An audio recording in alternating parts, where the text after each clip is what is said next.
안녕하십니까. 예, 답안 작성 특강, 그리고 기출문제 특강 해서 기출문제 풀이 5, 6월 강의 시작하겠습니다. 5, 6월 강의는 5월에는 문법을, 6월에는 국어 교육을 다루게 됩니다.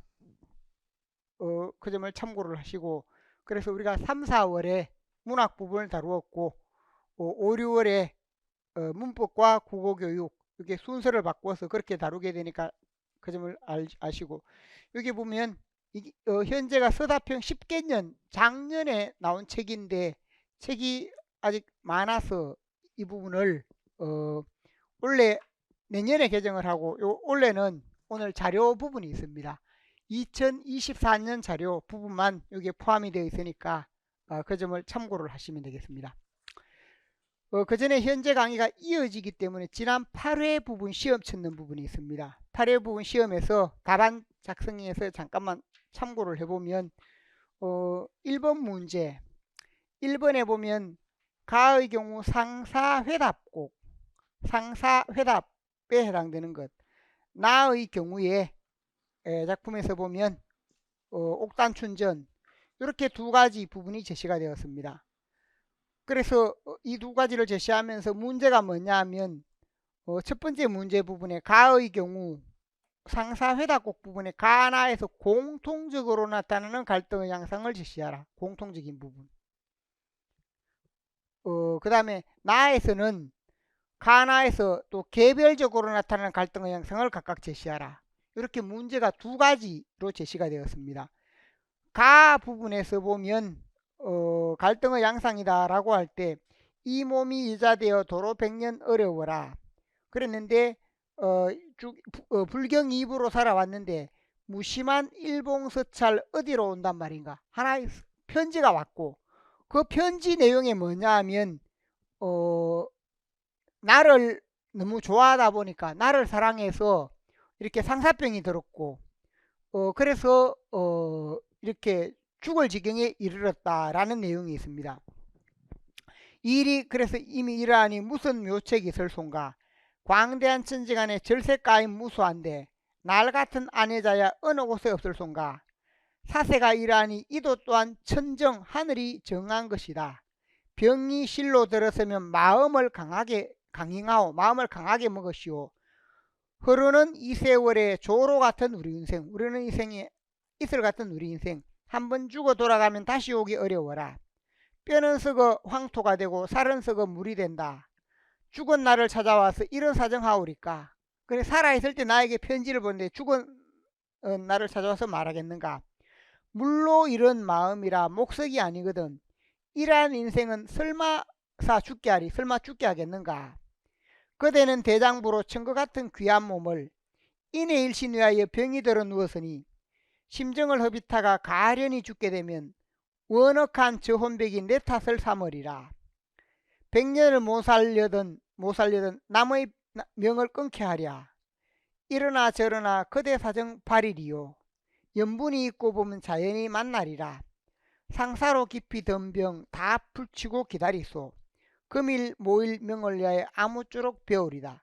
현재 여기서 보면 이게 상사회답곡입니다.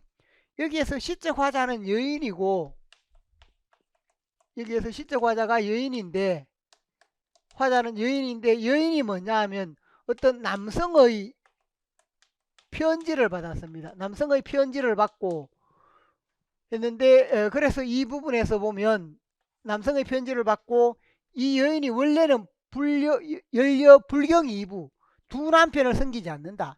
유교윤리를 지켜야 됩니다. 유교윤리라고 했을 때 유교윤리 불경 2부라는 두 남편을 섬기지 않는다라는 유교윤리를 지켜야 되는 그 상황이다 라고 할 수 있습니다. 그러니까 시대 상황은 이러한데 이런 부분을 벗어나서 불경 2부라고 했는데 이 남성을 만나러 가겠다고 하는 겁니다. 이 남성을 만나러 간다. 그러니까 불경 2부라는 이런 부분을 벗어나서 이 남성을 만나러 가기 때문에 이게 바로 뭐냐, 개인과 사회의 갈등이다 하는 점, 사회 제도의 갈등이 나타난다. 큰 틀에서 개인은 한 여인이고 사회 제도는 바로 연려 불경 이부, 연려는 불경 이부라는 그런 제도에 맞서고 있다는 겁니다. 남성을 만나러 간다는 것은. 그렇기 때문에 여기 첫 번째 개인과 사회의 갈등이 먼저 나타난다 하는 점. 두 번째는 뭐냐 하면 개인 내면의 갈등. 개인 내면으로 보자면 이 남성과는 이렇게 갈등이 없습니다. 개인 내면에서 만나러 갈 것인가 만나러 가지 않을 것인가 라는 것. 갑자기 이런 남성의 편지가 와서 그 남성이 내 때문에 상사병이 들었다. 그래서 보고 싶다라고 하니까 그래서 앞서 이야기했듯이 한편으로 보면 여인이 불경 이부라는 이런 유교 윤리를 넘어서는 면이 있으니까 개인과 사회 갈등이고 또 개인 내면 개인 외면과 개인 내면의 갈등. 만나러 가지 말아야 한다. 만나러 가야 한다. 이게 바로 내적 갈등이라는 겁니다. 그래서 가 작품에 보면 그 내용을 통해서 파악을 할 수 있는데 이런 부분을 파악을 하려면 먼저 뭐가 전제가 되어야 되는가 하면 작품 내용을 잘 이해를 해야 됩니다. 상사 회답곡이다라고 할 때 이 여인이 자기 때문에 상사병이 된 사람이 다 죽어간다라고 하고 있으니까 그걸 만나러 가겠다는 그 내용이다. 그러면 중세 시대에 보면 뭐냐? 이런 부분을 벗어나기 때문에 개인과 사회 또 만나러 갈까 말까 망설이는 그 마음에서 고뇌 끝에 만나러 갑니다. 그러니 개인 외면과 내면의 갈등 이 두 가지가 나타난다라고 할 수 있습니다. 그래서 이렇게 볼 수 있고 두 번째는 나 작품이 있습니다.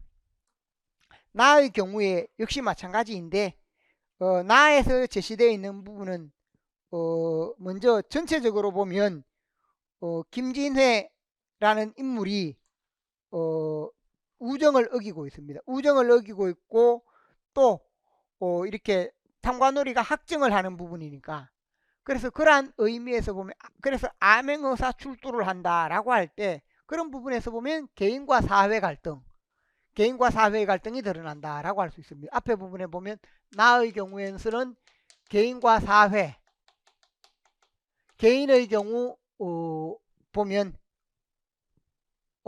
앞에서 주인공으로 보면 이혈용 부분이 되겠고 사회의 경우 탐관오리가 판치는 사회 탐관오리가 판치는 그런 사회 또는 그 김진회 부분으로 보자면 김진회가 우정을 지키지 않는 사회 우정이 붕괴된 그런 사회 이런 부분들이 개인과 사회의 의미가 됩니다.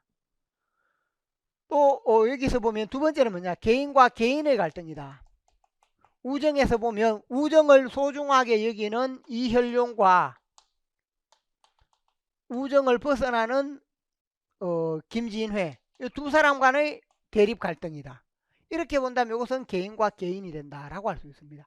그러니까 이 문제에서 묻는 것은 이런 갈등에서 공통적으로 그 하나에서 공통적으로 나타나는 게 뭔가 공통적으로 나타나는 것은 개인과 사회 갈등 이게 공통적입니다. 공통적으로 나타나는 것. 그 다음에 이 작품에서 단독으로 나타나는 것은 뭔가 여기는 개인 외면과 개인 내면입니다. 여기에서는 개인 갈등은 없습니다. 이 남성은 편지를 보낸 역할만 하고 있습니다. 그 다음에 여기서는 뭐냐 개인 이혈용과 김진애라는 인물 간의 갈등이 나타난다 하는 점. 그래서 문제에서 묻는 부분이 공통적인 부분은 개인과 사회 부분이 되겠고 그 다음에 차이가 나는 부분은 앞에서 이야기했듯이 이 부분은 가는 개인 내면 갈등 나는 개인 갈등 이렇게 답이 될 수 있습니다. 답을 썼는 분이 처음에 개인 외적 갈등 중 가는 개인과 사회 갈등 나는 개인과 개인 갈등이다. 여기 문제를 다시 보면 어떻습니까? 위의 문제는 뭡니까? 가나에서 공통적으로 나타나는 갈등의 양상을 먼저 제시하고 공통적인 거. 그 다음에 다르게 나타나는 것, 개별적으로 나타나는 것.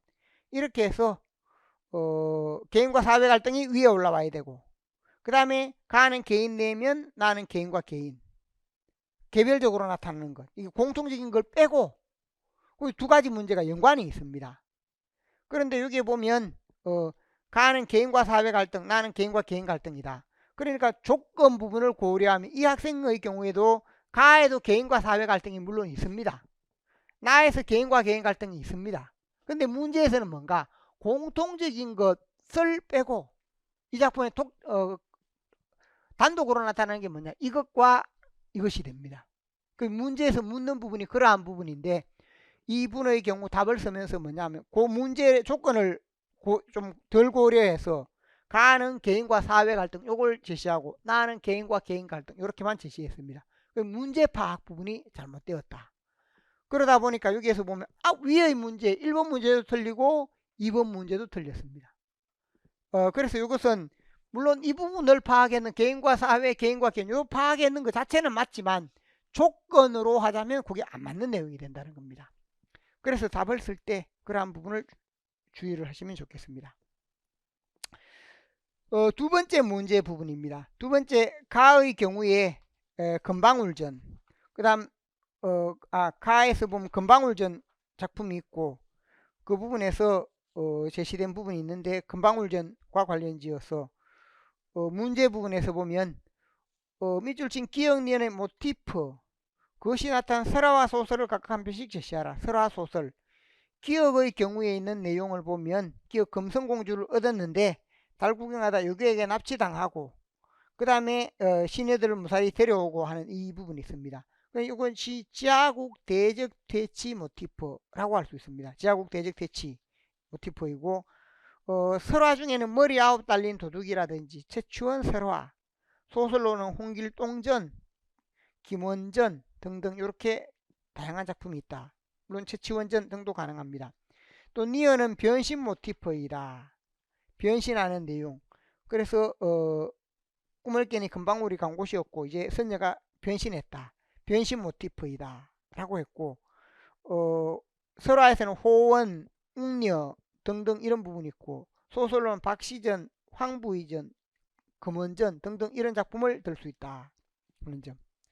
그 다음에 두 번째 부분에서 두 번째 문제가 뭐냐면 이 작품의 결말을 바탕으로 할 때 남성 독자를 만족시키는 요소, 그것에 담긴 사상적 배경, 남성 독자를 만족시키는 요소가 뭔가?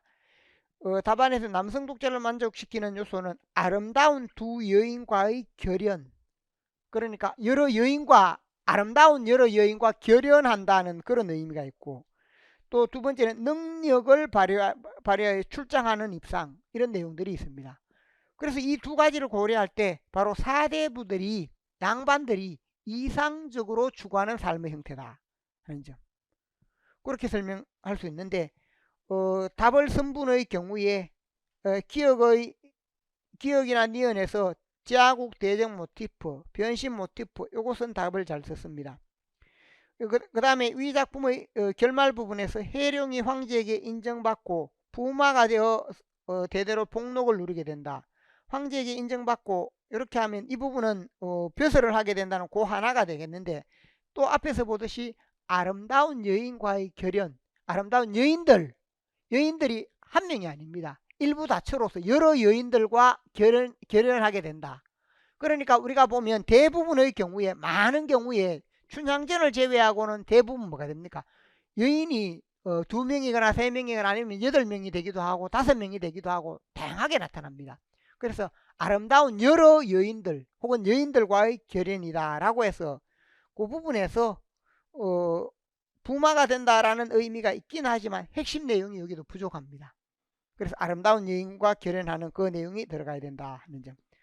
그래서 1점을 줄 수도 있지만 0.5점으로 이렇게 제시가 되었고, 그 점을 참고하시면 되겠습니다. 그 다음 세 번째 문제, 3번 문제, 아기장수 우투리 부분과 그 다음에 임진록 부분, 둘 다 민중영웅을 바탕으로 한 그런 소설입니다. 하나는 설화고 하나는 소설. 문제에서 기억 부분에 나타난 작자의 의식을 밝히고 나에서 이러한 의식이 반영된 요소를 두 가지 찾아 제시하라. 기억에 보면 욕심 많은 임금과 사나운 벼슬아치들에게 시달릴 대로 시달리던 백성들은 누군가 힘세고 재주 많은 영웅이 나타나 자기들을 살려주기를 목이 빠지고 기다리고 산다. 그러니까 여기 기억에 담겨있는 이 부분이 뭔가 라고 할 때 바로 지배층에 대한 민중들의 비판의식이 드러나 있다. 거기에서 민중들이 지배층의 여러 가지 문제점에 대해 비판한다는 겁니다. 그러한 부분이 있고, 그럼 나 작품에서 그러한 부분이 잘 드러나는 것이 뭔가? 나 부분에서 잘 드러나는 것.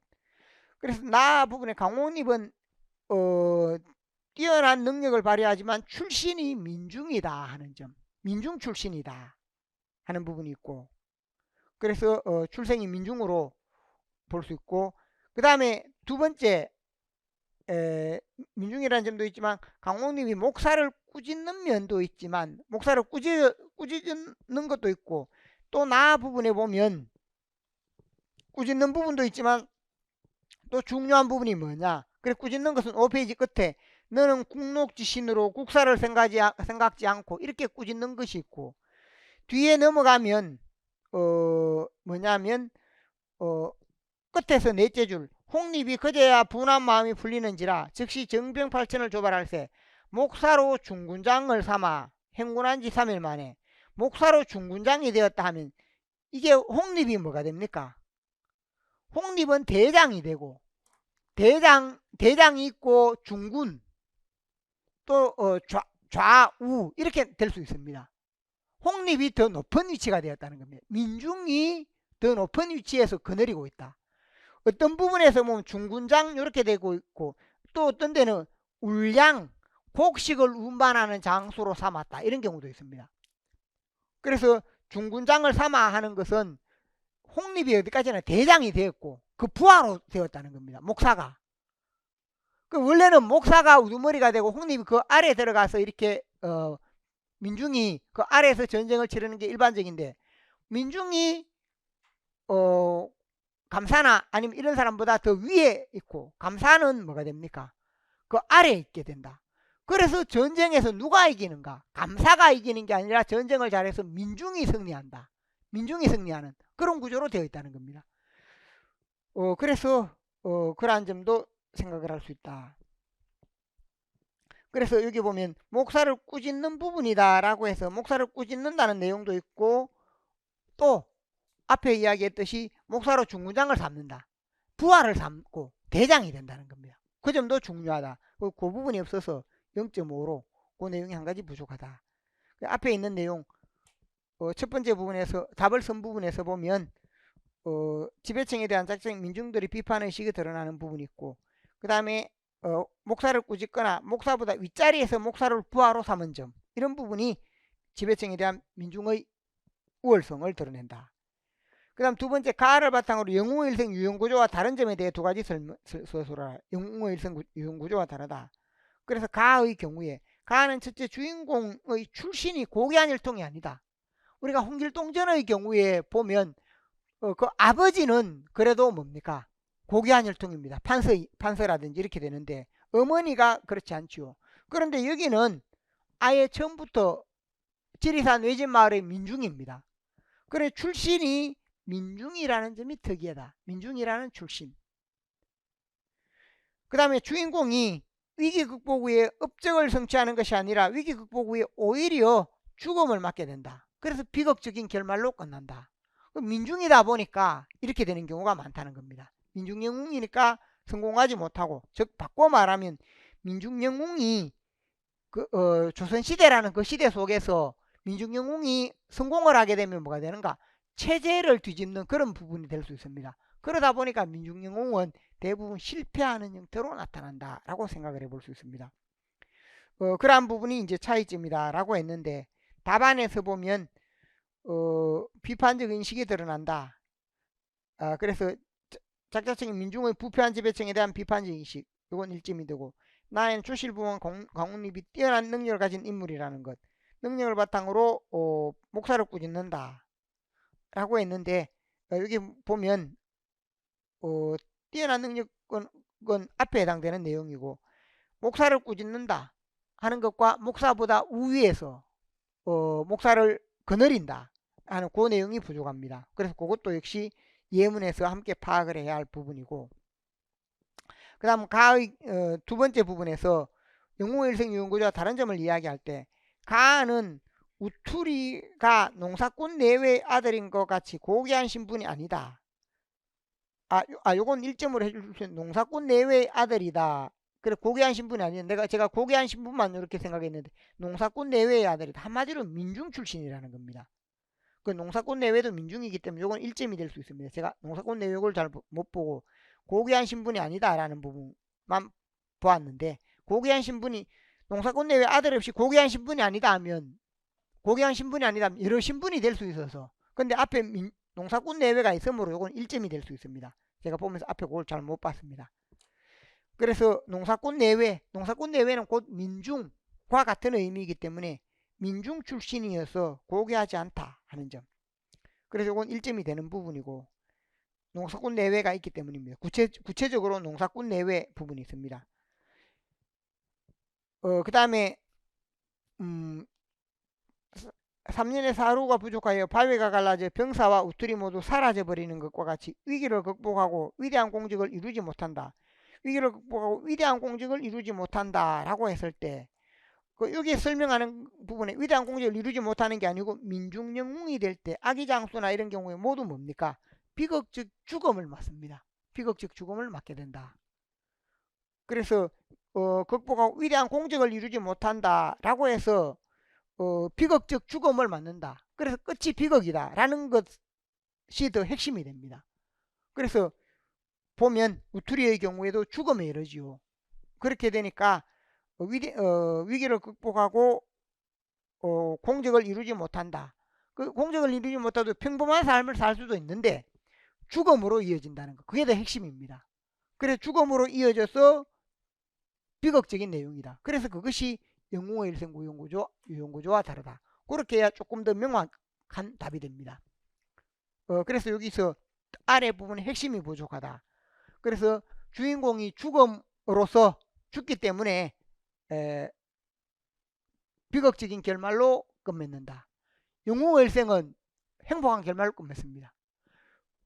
그래서 이 부분은 묶어서 생각을 해보면 왜 그럴까 하는 것을 생각을 해보면 이게 우리나라 신분제 사회가 그만큼 공고했다는 겁니다.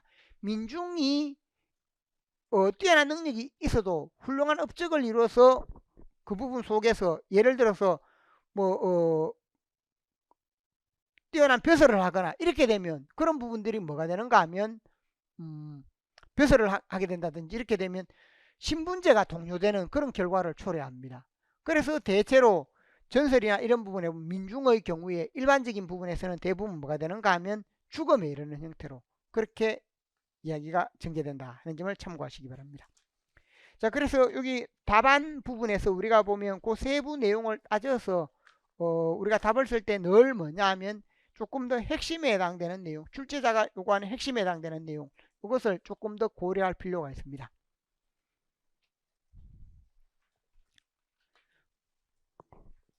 그 다음에 10개념 문제풀이 부분이 있습니다. 문제풀이 제가 지난해 이 책을 만들었는데 10년 동안의 문제 서답형으로 만들면서 답안 자체 부분을 문학도 그렇지만 문법이나 국어교육 이 부분의 경우에도 다른 선생님이 쓴 답안 부분과 제가 이렇게 쓴 답안의 경우에 물론 비슷하거나 같은 부분도 있는데 제가 답안 자체는 훨씬 더 엄밀하게 또 정확하게 하려고 노력을 했습니다. 그래서 제가 강의를 하면서 그런 부분을 다른 선생님이 오답으로 되어 있는 것이나 아니면 조금 틀리거나 이런 부분도 봤는데 강의에서 제가 그걸 지적하지는 않습니다. 그런데 여기 있는 부분에서 보면 어쨌든 답안 자체는 제가 그걸 철저하게 좀 더 정확하게 하려고 그렇게 많이 노력을 했으니까 그 점을 참고로 이해를 하시면 좋겠습니다. 이 부분 역시 문학처럼 먼저 2024년 기출문제 이걸 먼저 풀이를 하겠습니다. 그래서 자료를 먼저 보게 되면 2024년 기출 문법 영역 분석이다 라고 해서 자료 내용이 있습니다. 2024년 문제에서 보면 우리가 의문 분야에 나왔던 게 로마자 표기법과 현대 의문론 연관이 되는 문제, 현대 의문론에서 의문 변동과 관련되는 부분으로 기저형이나 구개음화와 관련되는 부분, 또 고전 형태론에서 거라, 어라, 아라 이렇게 타동사와 자동사로 구분되는 부분. 그 다음에 고전 문법 부분에서 역시 마찬가지인데 고전 형태로 해서 비교 부사격 조사 에, 비교 부사격 조사 이 부분이 어떻게 이어지고 있는가 하는 문제. 그 다음 고전 문법 부분에서 고전 의미론 부분, 반의관계어 찾기 이런 부분이 있습니다. 그 문법 부분에서도 보면 고전에 해당되는 부분이 B5번, B7번, A9번 이렇게 해서 전체 연관되는 부분이 세부 내용에서 보면 형태론 분야에서 주로 이렇게 형태론 의미론 분야에서 많이 나왔는데 서로 연관되는 부분으로서 이것이 12점, 그 다음에 현대 부분에서 12점. 그러니까 고전도 많은 비중이 제시가 되어 있습니다. 보통 고전 8점 정도, 현대 16점 정도, 이렇게 해서 24점 정도 되는 경우가 많은데, 아니면 고전이 10점, 현대가 14점 이렇게 되는 경우가 많은데, 지난해의 경우에는 이런 식으로 고전 현대도 똑같이 배점이 되었습니다. 그래서 그런 부분이 특징이 있다 하는 점을 보시고, 그 다음에 통사론 분야에서 사전 정보라든지, 그 다음 통사론에서 관용절 플러스 것 부분으로 이렇게 제시된 부분이 있습니다. 작년 문제는 조금 문법 중에 좀 구석에서 좀 많이 나왔다 하는 그런 부분을 특징으로 볼 수 있고, 그래서 작년 문제 2024년 기출 문제 부분에 문제 어렵지는 않으나 좀 다양한 영역에서 출제가 되었다. 또 고전 현대가 균형 있게 분야별로도 조금 균형 있게 출제가 되면서 우리가 최근에 보면 의미론 분야에서 의미론 분야 2023년도 마찬가지였습니다. 빛과 사다라고 해서 의미론 분야에서 고전 부분이 나오는 형태로 이렇게 2년 동안 그렇게 나왔습니다. 그래 고전 의미론 분야에서 나왔는데 물론 그렇다고 해서 2년이 그렇게 나왔기 때문에 또 내년에 또 그렇게 나온다라고 볼 수는 없습니다. 그렇지만 이것은 제시된 사실로 보시면 되겠고, 그 다음에 지난해 문제에서 보면 중세에서 현대 아라, 어라와 거라는 중세에서 근대까지 변화, 그 다음에 부사격 조사는 중세와 현대까지 흐름. 그러니까 단순히 중세는 중세, 현대는 현대 이렇게 되는 것이 아니라 흐름을 강조하는 그런 문제. 저는 그게 바람직하다고 생각을 합니다. 문법에서 흐름, 중세에서 근대 현대로 흘러오는 흐름이 있을 때 그 흐름을 제대로 드러내는 것이 더 의미가 있다. 그 다음에 의문론의 의문 변동의 원리를 파악하게 하는 그런 문제가 출제가 되었습니다. 의문 변동의 원리, 즉 국외음화와 관련되는 부분. 그 다음에 문제에서 출제자의 의도와 조건을 잘 고려하여 답안을 쓰는 훈련. 문법도 마찬가지인데 출제자가 어떤 의도로 문제를 냈고, 그럼 거기에 정확하게 맞는 의도로 그 내용을 제시하는 게 필요하다. 문제 3번에 보면 다음을 읽고 거기에 보면 이 부분은 로마자 표기의 의문 변동, 경음화, 유기음화 이 부분이 있습니다. 국어의 로마자 표기 보면 약간 예외가 있지만 원칙적으로 발음에 따라 적는다. 모음과 로마자 표기의 대응이 단순한데 반해 자음과 로마자 표기의 대응은 다소 복잡하다 라고 해서 1차적으로 발음을 제시했습니다. 기억은 G 혹은 K 등으로 이렇게 제시가 되었고, 기억은 이렇게 K 두 번을 적는 형태로, 디귿의 경우 D와 T 이렇게 되는 부분. 그래서 이 부분을 생각을 할 수 있는데 거기에 하나가 잘못됐네요. 디귿 상디였다면 티엇인데 상디귿이 두 번 나왔습니다.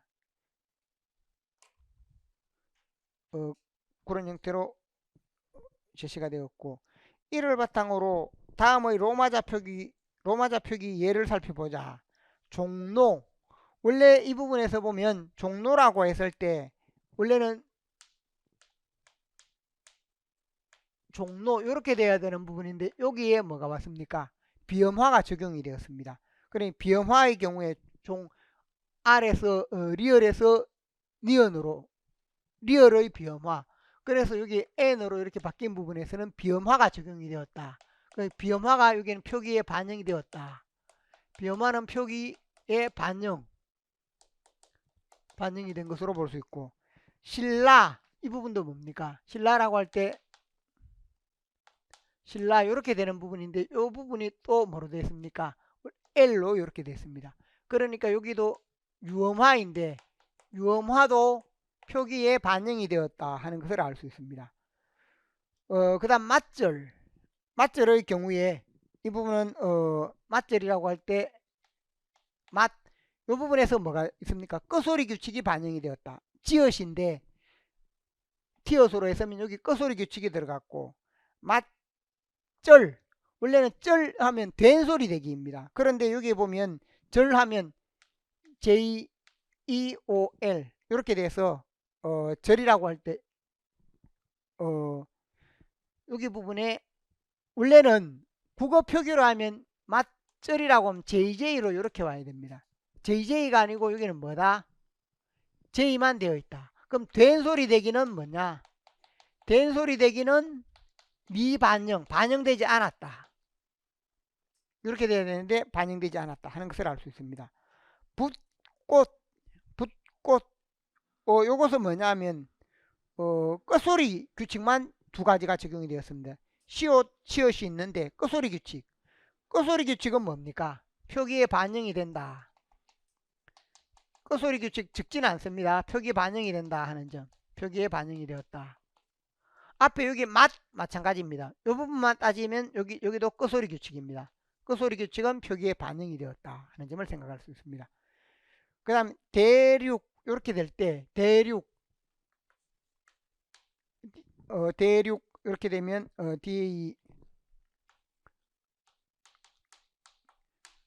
이 부분은 대륙으로 되어 있는데 R 소리 이 부분이 모음사리에서 L 소리로 날 수도 있는데 R을 그대로 유지하고 있다. 시작하는 음에서 이 부분의 경우 L로 하지 않고 R 소리로 하고 있는 형태로 그걸 드러내기 위한 부분으로 볼 수 있습니다.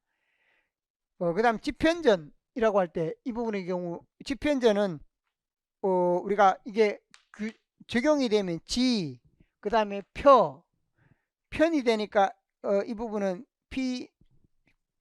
PYEON 편 그 다음에 JEON 원래는 지편전 이렇게 피업 소리로 되는데 현재 이 부분이 될 때 받침 뒤에 히읗이 올 때 명사에서는 뭐가 되는가? 체언에서는 여기에 히읗을 적어준다는 겁니다. 그래서 체언 부분에서는 여기 히읗을 적어주어서 기역, 띠급, 비읍 뒤에 히읗이 올 때 그 체언의 경우 체언은 뭐냐? 요 히읗을 적어주는 예. 보통은 히읗을 뺍니다. 일반적으로는 히읗을 뺀다라고 할 수 있습니다. 그래서 이런 용례 부분으로 설명할 수 있는데 뒤에 넘어가서 이 부분은 우리가 표기법에 보면 5페이지 부분에 보십시오. 앞서 이야기했는데 비음화 첫 번째 1번에 있는 게 비음화와 유음화입니다. 비음화 백마, 신문로, 종로, 별내, 신라 비음화 유음화의 경우에는 뭐가 됩니까? 비음화 여기에 보듯이 비음화 유음화는 표기에 반영한다. 니은 리을이 든다는 첨가의 경우에도 학여울 니은이 들어가는 형태로 알약의 경우에도 약이 다시 들어가서 알약으로 또 바뀝니다. 그래서 니은이 첨가가 되는 형태로 제시가 된다. 이것도 표기에 반영이 된다는 겁니다. 구개음화 역시 마찬가지입니다. 표기에 반영이 됩니다. 해도지라고 할 때 JI로 같이라고 할 때 CHI로 표기가 되었습니다. 구개음화. 그 다음에 4번 부분을 주의할 필요가 있는데 기역, 띠급, 비읍, 지읒이 히읗과 아파의 거센 소리로 나는 경우에는 유기음화를 적용한다. 그리고 좋고라고 할 때 우리가 이 부분에서 좋고 하면 발음으로는 좋고가 되고 그럼 이 부분은 좋고 이렇게 되었다는 겁니다. 좋고로 되듯이 여기에 보면 좋고 이렇게 되어 있고, 놓다라고 할 때 히읗과 디귿이 합쳐지면 티엇으로. 이런 예들은 이렇게 위의 예는 이렇게 되는데, 다만 체언에서 체언 부분에서 체언 기역 디귿 비읍이 있고, 체언에서 기역 디귿 비읍 뒤에 히읗이 올 때, 이때는 이 히읗을 살려준다는 겁니다. 체언에서만. 체언에서 그걸 주의해야 됩니다. 그래서 묵호라고 할 때 기역 뒤에 호 올 때 MUKHO가 되고, 지편전 마찬가지입니다. 앞에서 원래는 이 부분에서 발음상으로 일반 유기어만과 적용되면 지편, 이게 비읍과 그 히읗이 합쳐져서 피읍으로만 제시되면 되는데, 이 경우에도 체언이다 보니까 여기에 뭐를 적어준다? 여기 H를 적어준다는 겁니다. 그래서 집현전으로 이렇게 소리가 나도록 그렇게 해준다 하는 점. 그 부분 있고, 그 다음에 붙임 뒤에 된소리 대기는 표기에 반영하지 않는다. 된소리 대기. 그래서 앞에서 된소리 대기 미반영, 표기에 반영하지 않는다 라는 부분이 있었습니다.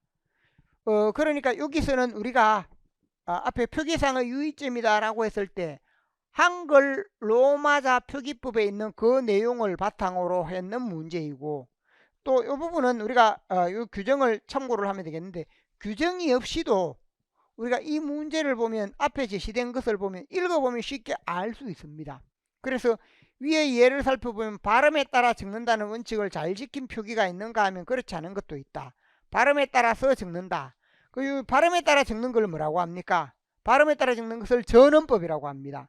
4페이지 제일 위에 자료에서 로마자 표기법의 전원법, 국어 발음 결과대로 전사하는 방법으로서 현 규정은 전원법을 기본으로 하고 있습니다. 그런데 일부 전사법, 어문대로 전사하는 부분도 있다 해서 소리나는 대로, 그래서 발음 결과대로 하지만 독립문과 같은 경우 독립문 이런 형태로 이렇게 하는 부분도 있는데, 그래서 원칙을 잘 지킨 표기, 그렇지 않은 표기도 있다. 발음에 따라 적지 않은 것으로 맞절과 무엇이다. 맞절이라고 할 때 쩔로 소리 나지만 그래 JJ로 적어야 되지만 모르겠습니까? 앞에 이야기했죠. JJ로 이렇게 적어야 되는데 이렇게만 적었다 하는 것과 지편전 역시 마찬가지입니다. 지편전이라고 할 때 지편 이렇게 적어야 되는데 H 부분이 제시가 되어 있습니다. 그래서 이런 두 가지 부분에서 뭐냐면 어기고 있다 하는 점. 그래서 발음에 따라 적지 않은 것은 맞절과 지편전이고, 그중 맞절의 로마자 표기는 무엇이 적용되지 않았다. 맞절의 경우 경음화 혹은 된소리 대기 혹은 경음화가 적용되지 않았고 하는 것이고, 그 다음에 무엇 기역 즉 지편전의 로마자 표기는 뭐가 적용되지 않았다. 집현 H가 제시가 되어버리면 뭐가 적용이 안 된 겁니까? 유기음화 혹은 히읗 축약 혹은 거센소리 대기, 이렇게 설명을 할 수 있습니다. 그래서 유기음화가 적용되지 않았다. 그래서 기역에는 지편전, 니은에는 경음화, 이렇게 답이 되겠습니다. 뒤에 로마자 표기법이 있기 때문에 그 점을 참고하면 되겠고, 이것은 우리가 제시되는 부분을 생각을 해보면 지편전에 나타나는 것은 앞서 이야기했듯이 유기음화 부분이 적용이 안 됐구나 하는 것을 알 수 있고, 맞절 부분에서는 된소리 대기 경음화가 적용이 안 됐구나 하는 것은 자료만 보면 쉽게 알 수 있습니다. 그래서 이건 좀 어렵지 않은 그런 형태 부분인데 이 점을 보시면 되겠고, 여기에서 보면 이름 유형과 관련되는 부분에서 3페이지 끝에 보면 문제 해결에 필요한 요소 및 앞으로 출제 경향에서 이게 로마자 표기법 뿐만 아니라 한글 맞춤법에 적용된 음운 변동의 표기와 발음, 표기 발음에서 보면 한글 맞춤법에서도 음운 변동의 표기 발음, 표기되는 부분과 발음되는 부분, 이걸 우리가 어문 변동에 따라서 표기를 다 소리 나는 대로 어문 변동을 소리 나는 대로 적느냐 아니면 원형을 밝혀 적느냐 이런 부분들이 있습니다. 그래서 그게 그 한글 맞춤법에 규정된 내용이 서로 차이가 나는 부분이 있기 때문에 그런 부분에 해당되는 것도 이렇게 이 유형의 문제로 생각을 할 수 있습니다. 그래서 그런 부분도 나올 수 있다 하는 점을 생각을 하시기 바랍니다.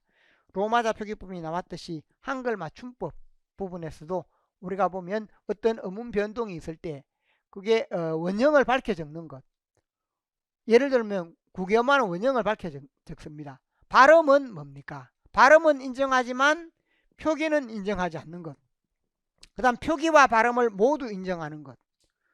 그 다음에 발음은 인정하는데 표기는 또 인정하지 않는 것 등등 다양한 부분에 따라서 그 부분이 달라지기 때문에 그 점도 우리가 앞으로 주목할 필요가 있는 부분입니다. 그래서 학습을 할 때 그것도 함께 생각하시기 바랍니다. 그 다음에 A 3번 문제 사전 정보, 사전의 정보. 그래서 여기 사전에서 서술어의 자리수 활용형 이렇게 되어 있는데 지금까지 품사에 대하여 공부해 보았어요. 그럼 오늘 배운 내용을 국어사전에서 확인해 봅시다. 동사 이르다 부분에서 이르다 하면 발음이 이르다 이렇게 되어 있고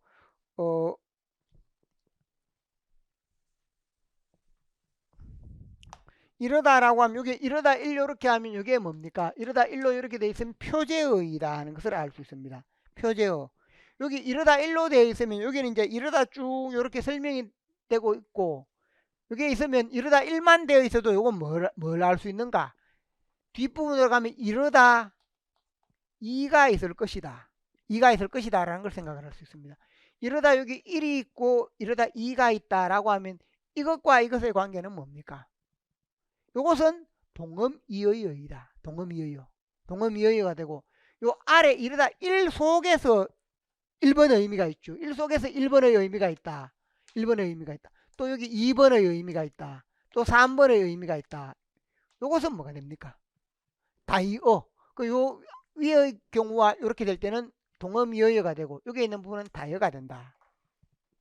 이런 부분을 설명할 수 있는데 참고로 우리가 작년 문제 부분에서 동음 이어이어 다이어라고 할 때 그 부분이 고전 부분에도 적용된 부분이 있습니다. 고전에 적용된 부분이 있어서 그걸 잠깐 먼저 보면 18쪽에 18쪽 그 부분을 보면 이게 세다라고 할 때 단어 세다 부분에서 그 위에 있죠. 세다가 중세구 힘이 많다.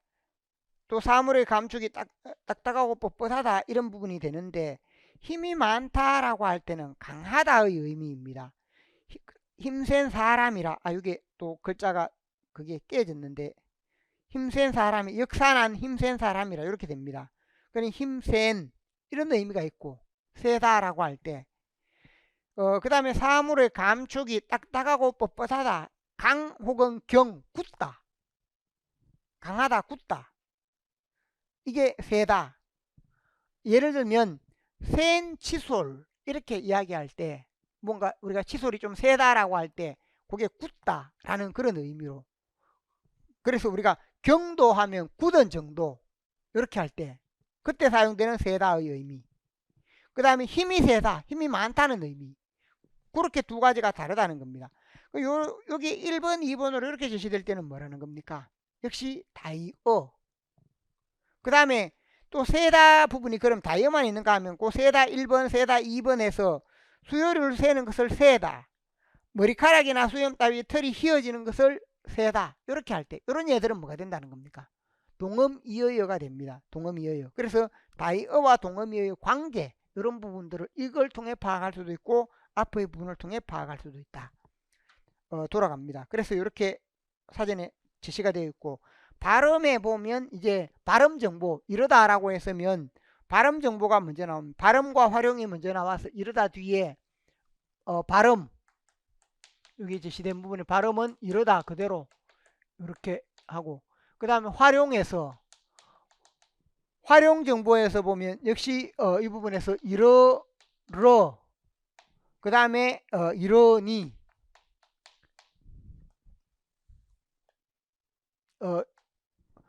발음에서 보면 이러러라고 할 때 이러러 그대로 이러니 할 때 이러니 이렇게 돼 있는데 이 부분의 경우에 발음 부분에서 보면 이러니라고 할 때 여기는 변화가 없습니다.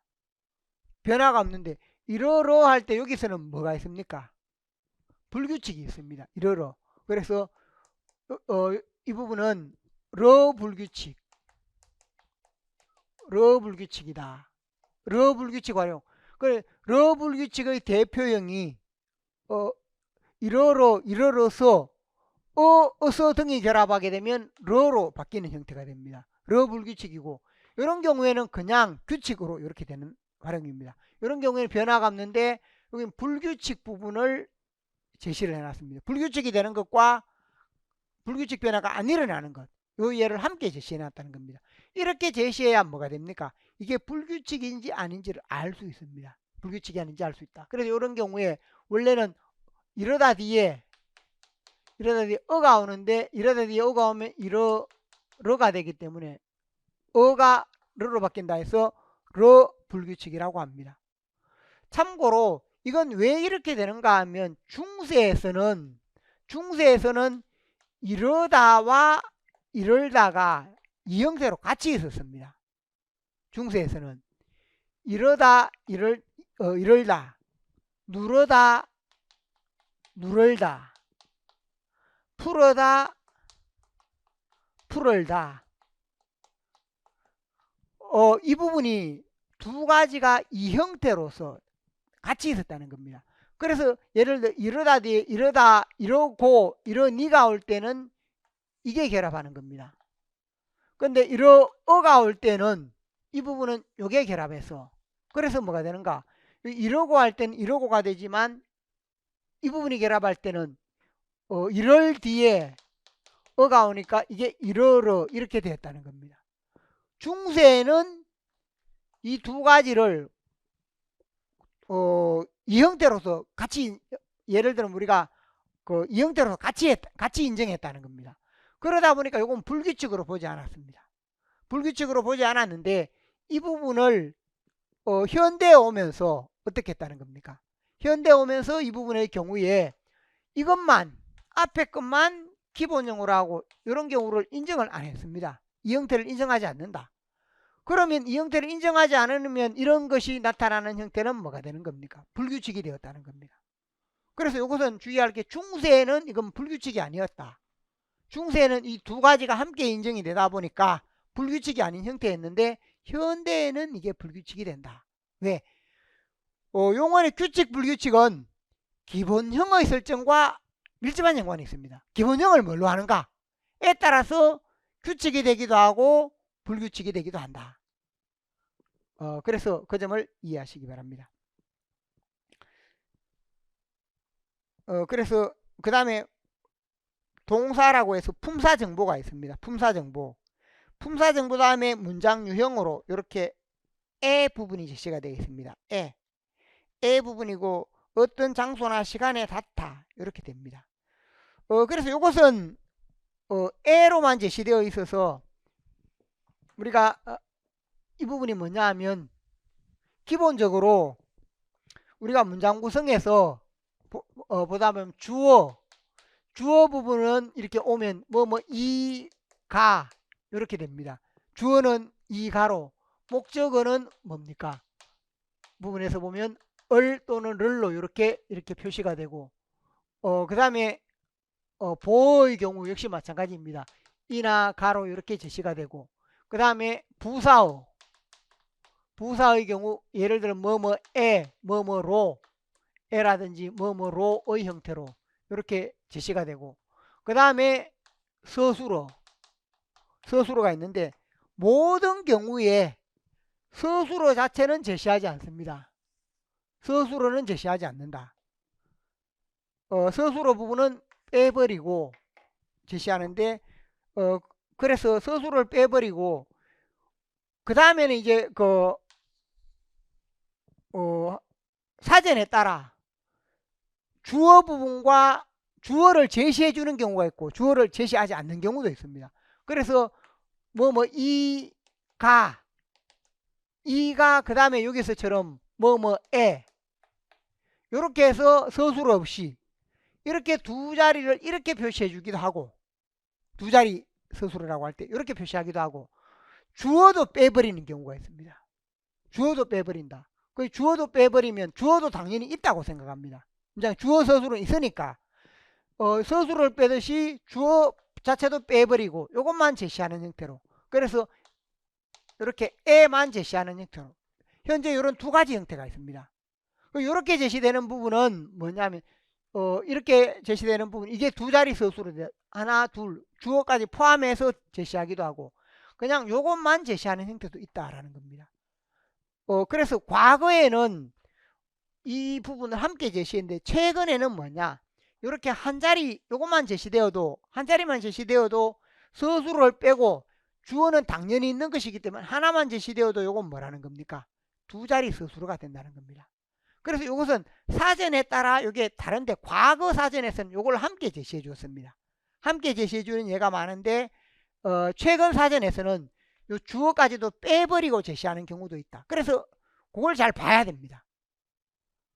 그래서 이 두 가지를 함께 제시해서 두 자리 서술을 이렇게 표시해 주는 예도 있고 그냥 주어도 빼버리고 이것만 제시해서 주어는 당연히 있으니까 여기 한 자리가 있으면 주어 합쳐서 두 자리이다. 이렇게 그럼 두 자리로 무엇 뒤에 보면 무엇을 그 다음에 무엇으로 이렇게만 제시되면 요것은 뭐가 됩니까? 무엇으로 삼다. 여기 두 가지가 있지만 실제로는 주어가 있기 때문에 세 자리 서술어 이렇게 됩니다. 그래서 요 딱 따로 나누어서 제시하는 경우도 있고 또 사전에서 보면 하나 속에 뭐뭐을 뭐뭐으로 이렇게 하기도 합니다. 이렇게 해놓으면 이것 한 자리 이것 한 자리로서 두 자리 이렇게 사전 종류마다 이게 좀 다르다는 겁니다. 그래서 그 사전을 살펴보면 좀 자세히 이 부분을 살펴봐야 됩니다. 표기가 어떻게 되어 있는가.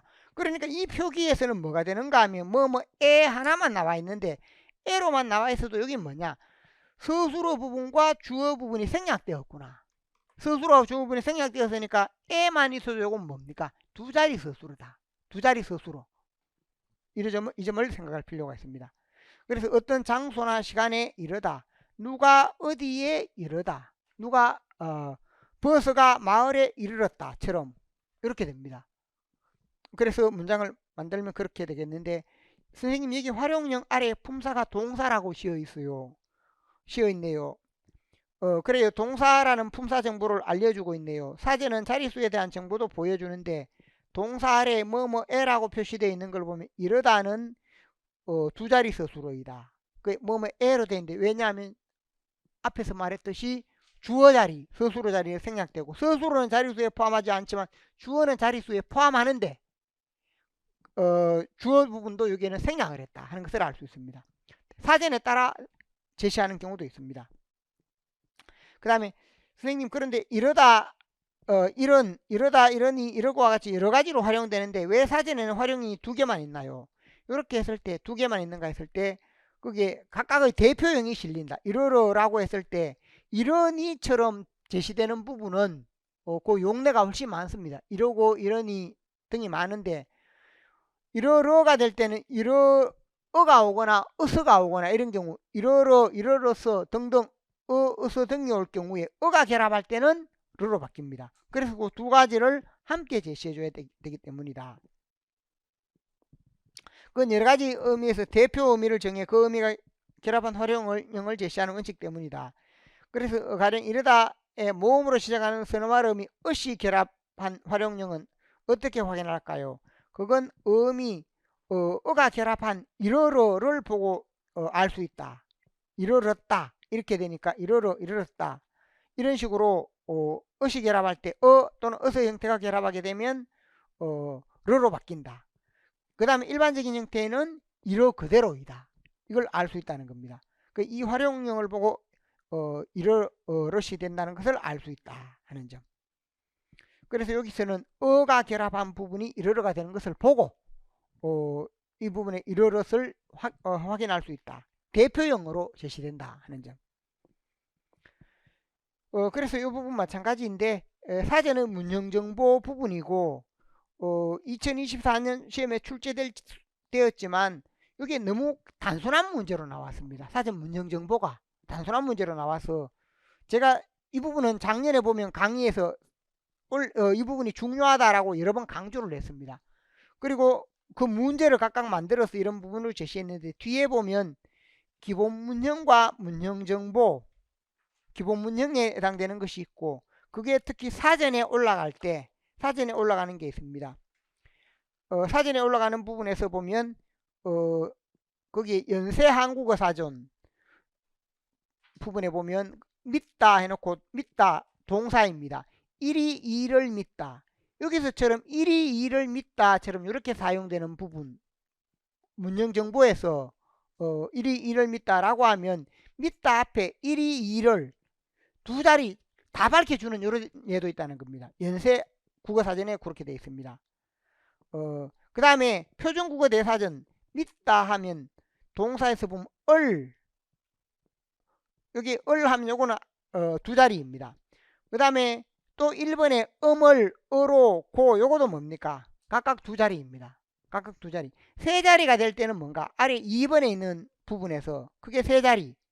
세 자리가 할 때 무엇을 무엇으로 무엇을 뭐뭐라고 그래서 예를 들어서 우리는 무엇을 무엇으로 믿는다. 우리는 그 짐승을 고양이라고 믿는다. 이렇게 했을 때 무엇을 무엇으로 세 자리가 됩니다. 그럼 이런 경우가 제시가 되면 여기서는 하나 속에 앞서 이야기했죠. 이렇게 각각 나누어서 제시할 수도 있고 두 자리를 또 이런 식으로 제시할 수도 있다 하는 점. 그래서 이 부분은 그 사전에 따라 그걸 잘 파악을 할 필요가 있습니다. 그 다음에 기본 문형에 보면 앞에서 우리가 한 자리 서술어다 라고 할 때 1이 뭐뭐다 라고 하면 1이 뭐뭐이다 이 형태로 1이 뭐뭐이다의 형태 1이 2를 하면 여긴 두 자리 서술어의 형태 기본 문형을 이렇게 파악하는 부분으로 다양하게 설명하는 부분이 있습니다. 그 다음에 최근에 보면 고려대 국어사전에서 제시되는 부분이 있는데 10쪽에 보면 사전을 통해 제시되는 것. 그러니까 여기서 보면 묻다라고 했을 때 묻다 1번이 있습니다. 묻다 1번이 있으면 묻다 1번이 있겠고 묻다 2번이 있겠고 그럼 이런 부분은 뭐가 됩니까? 앞에서 묻다 1, 묻다 2는 동음이어요. 그 다음 묻다 속에 1번, 2번 이렇게 되는 것은 뭡니까? 어곤 다이어. 그리고 동음이어 다이어가 이렇게 되어 있고 묻다 하면 발음이 제시가 됩니다. 발음과 장음부호가 표시가 되었습니다. 형태 분석에서 묻다 이렇게 기본형으로 묻다 묻과 다로 형태가 이렇게 분석이 된다. 형태 분석이 제시가 되어 있고 변화로 보면 물어니 이런 경우가 있습니다. 물어니 라고 해서 이런 예에서 디귿 불규칙이 일어난다. 이런 예가 다 제시가 되어 있다는 겁니다. 그래서 이 부분이 고려대 사전인데 가장 최근에 나왔는 겁니다. 그 다음에 동사 정보에서 타동사이다. 타동사 기본 의미 무엇이 무엇에게 그 다음에 무엇이 이게 한 자리입니다. 무엇이 이 부분이 한 자리 이게 좀 헷갈리게 되어 있는데 무엇이 무엇에게 묻다. 무엇이 무엇을 묻다. 뭐 하는지를 묻다. 이렇게 되어 있는 부분이 있는데 그래서 이 경우에는 보면 예를 들어 안부를 묻다. 누가 안부를 묻다. 이렇게 할 때가 있고 언니가 화를 낸 이유를 묻다. 누가 뭐 하는 것을 묻다. 누가 누구의 무엇을 묻는 형태로. 그러니까 여기에서 명사 이가 결합되는 거 이게 한 자리 부분이 되고 그래서 주어 부분에 해당되는 것. 그래서 누가 누구에게 묻다. 이게 부사어. 누가 누구에게 무엇을 묻다. 이렇게 해서 이 부분이 한 자리가 되기도 하고 두 자리가 되기도 하고 세 자리가 되기도 하는 그 형태를 제시했고, 그 다음에 또 아래에 보면 2번 항목에 무엇이 무엇에게 무엇을 묻다. 이렇게 되면 이것은 세 자리가 되는 형태입니다.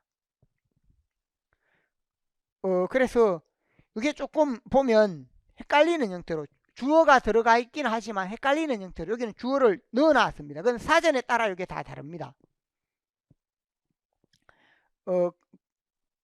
그래서 여기 보면 정부는 사주에게 경영 책임을 묻는다. 이렇게 되면 세 자리 부분으로 되는 부분. 누가 무엇에게 무엇을 묻는다. 그래서 이렇게 제시가 되어 있고 타동사, 그 다음에 문형정보, 용례 이렇게 되어 있습니다. 그래서 사전을 통해 이렇게 되어 있는데 확인할 수 있는 정보 부분에서 보면 11쪽 아래에 보면 동음이어여 다이어 정보를 물을 수 있다. 동음이어여와 다이어. 동음이어여는 뭡니까?